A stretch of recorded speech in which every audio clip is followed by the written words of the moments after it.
dans une nouvelle vidéo. Je voulais vous montrer dans cette vidéo l'entourage de porte qu'on a poncé. Donc il y a toujours une partie quand même bien abîmée, mais sinon c'est une partie en chêne et du coup le bois est super bien ressorti, il est très joli. Voilà, je vais vous montrer dans ce sens-là. On voit quand même mieux. Donc voilà, il y a toute cette partie-là qui est abîmée, mais je pense qu'on recouvrira en enduit de chaux de la même couleur que les pierres. Et vous voyez, sinon, de ce côté-là, il est juste magnifique. Regardez les rainures et tout, super beau. Franchement, on est trop content là en haut. Nickel, nickel. Ça sera super joli avec le mélange pierre, nos joints un peu blanc beige. Et puis là, par là, voilà, il y a une petite partie aussi abîmée, mais sinon, par là, c'est nickel aussi. Et on viendra faire arriver le placo juste à fleurs de ce côté-là. Donc, il y aura vraiment l'intérieur de l'entourage de la porte et un petit peu l'entourage de la porte qui sera apparent en bois. Du coup, c'est Jordan qui l'a fait et on a fait avec un disque comme ça à poncer et il n'y a pas photo, ça va carrément plus vite. Par contre, ça fait énormément de poussière, donc il faut penser à bien se protéger si vous utilisez un disque à poncer comme ça. Et aussi une brosse métallique comme ça, ça fonctionne bien aussi pour enlever notamment la première couche de peinture sur les poutres. Donc ce qu'on va faire sur nos poutres, c'est que je vais arrêter, je crois, de faire redécapeur, même si c'est une bonne technique et pas poussiéreuse, mais c'est vrai que c'est beaucoup plus long et ça fait énormément mal au bras. Donc on va attendre que on enlève toute la laine de verre, la laine de bois, pour éviter d'empoussiérer ça. Et après voilà, quand il n'y aura plus rien dans la pièce, on passera un coup de ça, on se protégera bien. Ouh, j'ai du mal aujourd'hui. On se protégera bien, masque, lunettes, etc. Et voilà, on fera un gros coup de ponçage comme ça. Sinon, ce week-end, on continue d'isoler toujours ce plancher-là. Donc on est en train de mettre en fait une deuxième couche de laine de bois.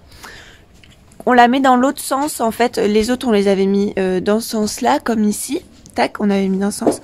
Et là on croise la deuxième couche dans l'autre sens pour être sûr qu'il n'y ait pas de faille pour que le froid entre. Donc voilà, on isole une deuxième couche et pour qu'elle tienne bien, on a mis comme ça des petites bandes avant de venir plaquer par le dessous. On a fait le choix de plaquer en OSB qu'on viendra repeindre ou on verra ce qu'on y met par dessus pour cacher un peu l'aspect bois.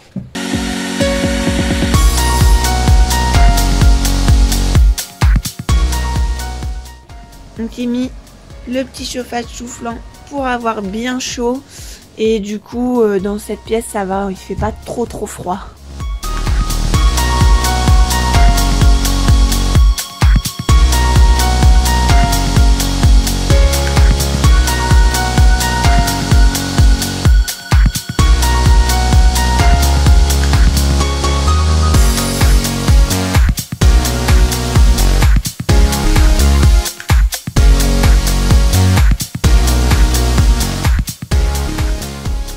Alors regardez, pour lutter contre le froid, ça c'est des petits patchs qu'on peut coller sous les chaussettes et ça chauffe, mais carrément, ça a une grande durée de diffusion de chauffe, on va dire. Ils mettent au moins 10 heures, là je les ai depuis ce matin, donc ça fait à peu près 2 heures que je les ai et franchement dans ma chaussure, j'ai pas froid aux pieds du tout, c'est trop bien. Je vous mettrai si vous voulez le lien en description si ça vous intéresse.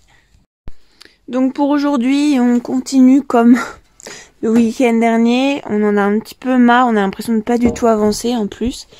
On a commencé à tirer les gaines électriques. On a aussi raccordé ce petit bout là au gros tuyau. Donc il restera plus que cet évac là à tirer pour ce côté là. et en évac dans cette pièce. Il faudra après qu'on s'attaque à la suite de là, donc tirer la grosse évac pour les toilettes, percer le trou pour aller dans les chambres, dans la cuisine pardon, et monter tout en haut pour la salle de bain de la suite parentale. Donc voilà, au niveau de la plomberie et élec, on va faire notre chemin tout doucement, le temps de faire les plans, etc.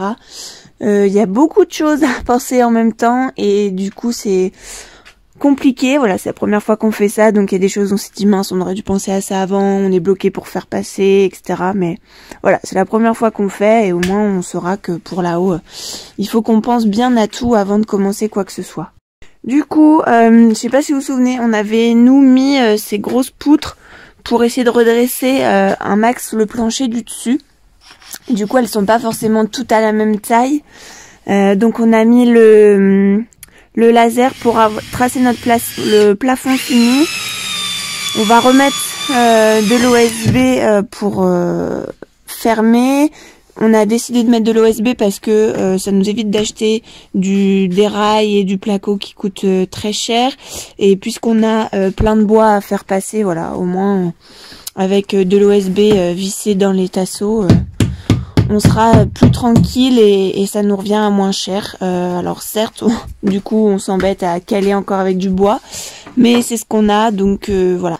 Et on privilégie toujours la façon la plus économique pour nous. Donc voilà, ça prend un temps fou à caler, trouver les bonnes mesures, enfin les bons morceaux de bois, à retrouver des petites cales, etc. Mais voilà.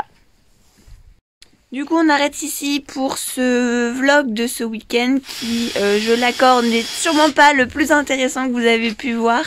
Mais c'est la réalité des travaux. On avance parfois rapidement et d'autres fois un peu moins rapide. C'est comme ça. Mais j'espère en tout cas que ça vous aura plu quand même de voir nos petites têtes. Et on vous dit à la semaine prochaine. Ciao!